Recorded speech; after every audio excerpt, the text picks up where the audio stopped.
Acompañan acá en estudio Carla Araya y Yorleni Acuña. Ellas son funcionarias del Consejo Nacional de Rehabilitación y Educación Especial. Bienvenidas, muchas gracias por acompañarnos. Gracias. Y también nos acompaña Aura Álvarez en representación del Consejo de Transporte Público. Bienvenidas a las tres y vamos a tratar de evacuar las principales dudas que tenemos los costarricenses sobre qué deben tener, ¿verdad?, los autobuses para cumplir con las normas de accesibilidad universal.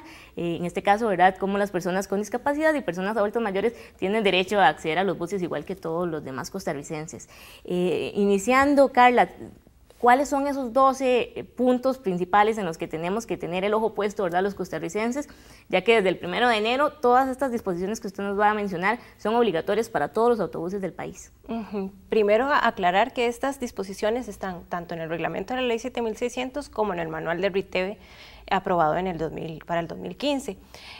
No solo está la rampa o elevador, sino que también están lo que se conoce como el espacio preferencial, el espacio para la silla de ruedas, los pasillos, los timbres, las agarraderas y pasamanos, la iluminación, el pasillo y los pisos, entre otras cosas, ¿verdad?, otros elementos que se deben contemplar en el autobús. Ahora, ha sido un proceso muy largo, ¿verdad?, para poder llegar y decir esta es la fecha límite y efectivamente a partir de este día, ¿verdad?, los autobuseros tienen que cumplir con esas características. ¿Qué pasa si un autobús no cumple con alguna de estas características que nos acaba de mencionar Carla? Sí, bueno, básicamente a partir del 1 de enero del año 2015 se acabó la prórroga o cronograma que estaba establecido.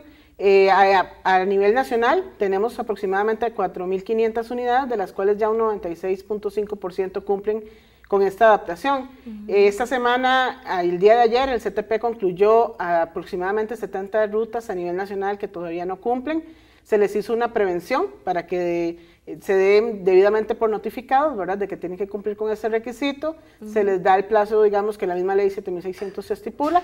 Y básicamente, si no se cumple, ¿verdad?, se estarían sometiendo a cancelación de la concesión, en el caso de que fuera una concesionaria, y en el caso de una permisionaria, podría hasta perder su permiso por la apertura de un procedimiento administrativo.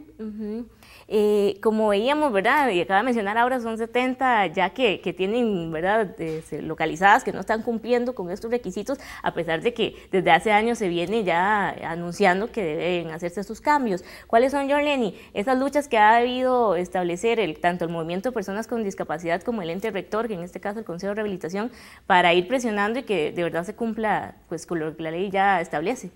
Bueno, el Consejo precisamente en estos últimos 2 años, ¿verdad?, para verlo más cerca, ha venido solicitando tanto a los ministros anteriores como a la viceministra que estaba anteriormente cuentas al respecto, ¿verdad?, porque si bien es cierto, usted lo menciona, la accesibilidad es para todos, ¿verdad? Necesitamos que nuestro país cuente con autobuses accesibles, ¿verdad? El Consejo, a pesar de ser el ente rector en discapacidad, si lo que es accesible para uno es para todos, ¿verdad? Entonces, ¿qué hemos hecho nosotros? Hemos pedido cuentas y en estos últimos 6 meses del 2014 fue cuando más se dieron respuestas por parte del nuevo gobierno. Hay un compromiso, como Consejo hemos visto, un compromiso por parte del nuevo jerarca del CTP. Se hicieron en el último semestre actividades con personas con discapacidad, donde ellos venían y contaban las situaciones que viven diariamente al accesar un autobús, ¿verdad? Y el director del CTP ha venido adquiriendo compromiso, que si bien es cierto la ley está, e independientemente de quién esté como jerarca, el compromiso, la ley hay que cumplirla, ¿verdad? Él está comprometido y ha venido dando respuestas tanto a los oficios como a las actividades a las que se les convoca con la misma población con discapacidad, ¿verdad?, para hacer cumplir la ley.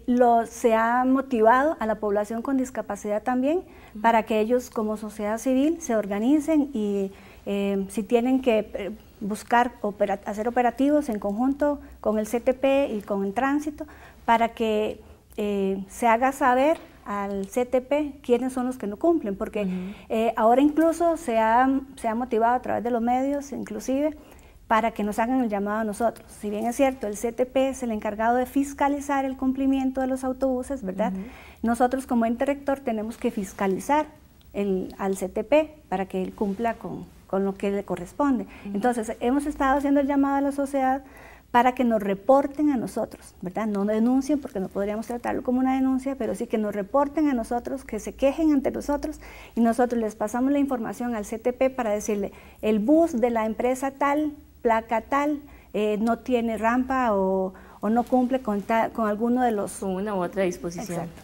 Y ahora, ¿cuáles suelen ser las faltas más comunes de los autobuseros, verdad? ¿O cuáles son las denuncias que más ustedes tienen que atender o los aspectos en los que más ha costado presionar a las empresas?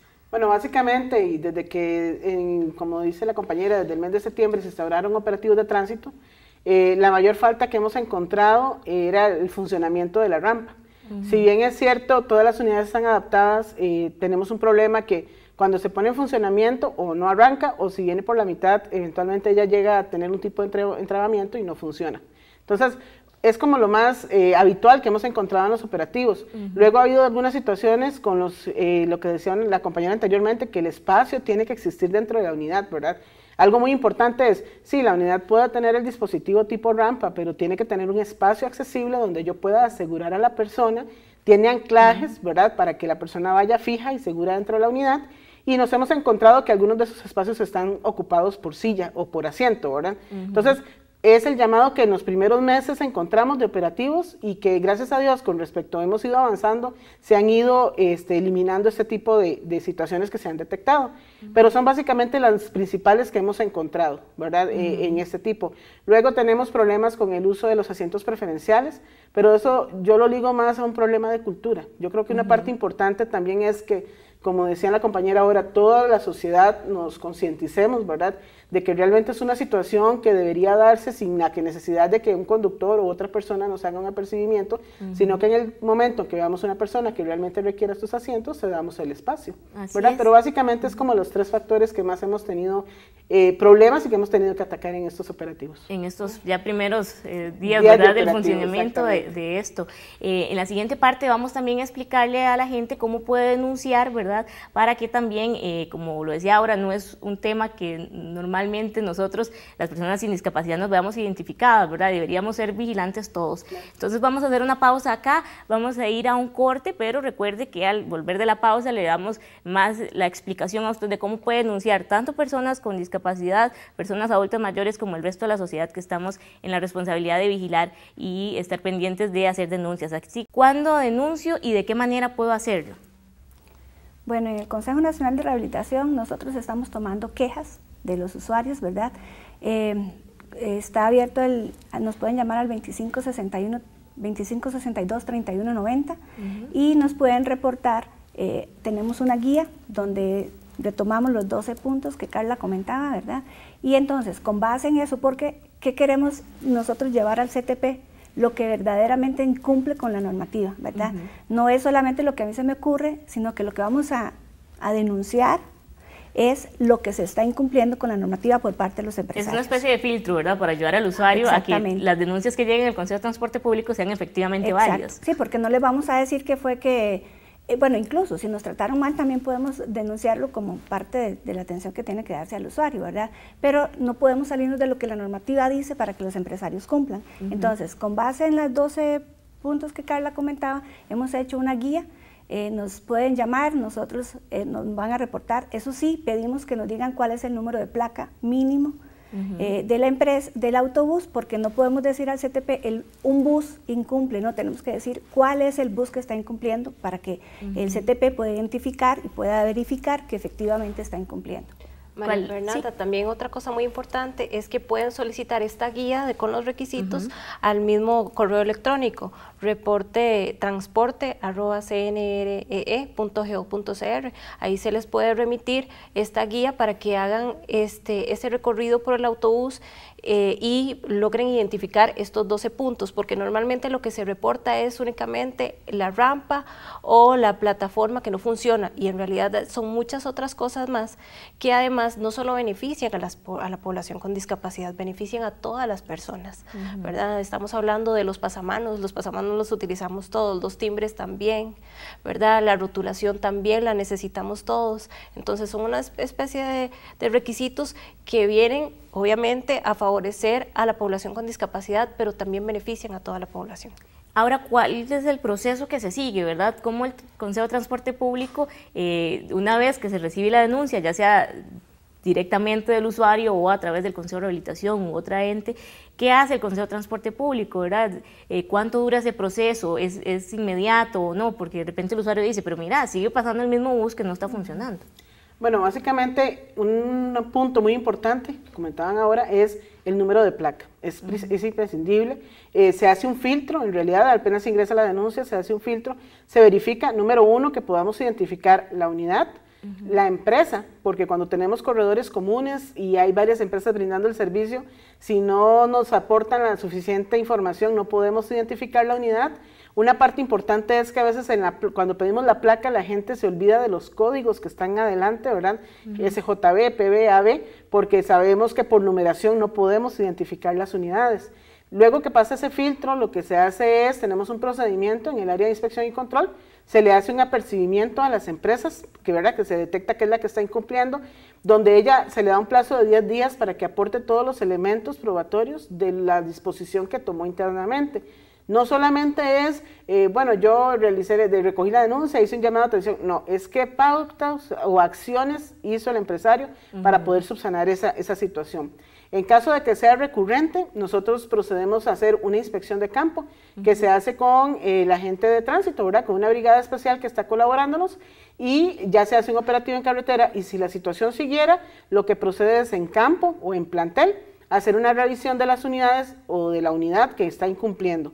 Se hace un informe a la junta directiva, se le ponen las recomendaciones correspondientes de acuerdo a las llamadas de atención que haya llevado la empresa y ya se procedería como la recomendación o como la junta directiva del Consejo de Transporte Público, sugiera. Muchas veces hemos escuchado que la gente dice, ¿por qué no hacen un transporte solo para personas adultas mayores y personas con discapacidad o que tengan alguna necesidad en particular, verdad? ¿Por qué no hacemos un transporte especializado? De repente, en la campaña electoral anterior, algunos partidos políticos proponían una empresa de taxis que transporte solo a estas personas, ¿verdad? Para que no haya que hacer inversiones millonarias para los empresarios y demás. Tal vez, Carla, aportar por qué esto no es la medida que corresponde y por qué se ha seguido con la ley en todos los autobuses.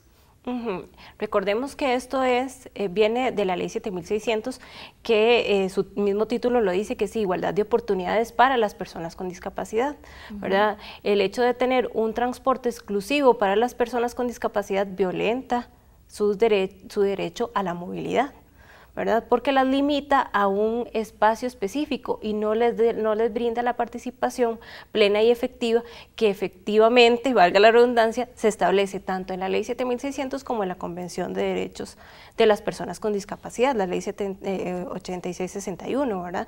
Entonces, al haber un transporte exclusivo, ¿verdad? No se logra esa integración que se requiere, no se logra esa inclusión que se requiere de las personas con discapacidad que ya de por sí, ¿verdad? Son excluidas de en muchos otros campos, ¿verdad? Sí, porque también se mencionaba, por ejemplo, si una persona viaja desde la zona sur, desde la zona norte del país hasta el centro de San José, es poco viable que esa persona pueda pagar o que el Estado subvencione, ¿verdad? Un traslado de una persona de tantos kilómetros, cuando un bus podría estar brindando este servicio. Es otra de las razones que también justifican este criterio de que debe ser cualquier unidad que haga pues un servicio aquí en el país. Que además no te limite tampoco, yo como persona con discapacidad, que no me limite a que tengo que esperar un taxi o un vehículo que me traslade, sino que yo, a la hora que yo lo decida, salga y lo utilice como cualquier otra persona. Nada más les quería pedir un número de teléfono y el correo, ya se mencionó el del Consejo de Rehabilitación, pero lo podríamos recordar, y del Consejo de Transporte Público para que la gente consulte si tiene alguna duda que no hemos evacuado y también pueda realizar las denuncias, ¿verdad? Y las observaciones que tengan que hacer. Ahora, el Consejo de Transporte Público, ¿dónde pueden llamar a la gente? Al 2586-9116 o en la página web, en el correo del Consejo de Transporte Público, en la página www.ctp.go.cr. De hecho, ahí hay un link que es específicamente también para poner denuncias o eventualmente también para hacer consultas vía web. En el caso del Consejo de Rehabilitación. sería, bueno, el correo que hemos habilitado, reportetransporte@cnree.go.cr, o al teléfono 2562-3190 para los reportes, y para las consultas sería el 2562-3151 específicamente para consultas. Pues les agradecemos muchísimo que nos hayan acompañado. Es un tema muy amplio y aquí quedan los contactos para que también la gente evacúe si tiene algunas consultas adicionales. Muchísimas gracias por acompañarnos. Gracias.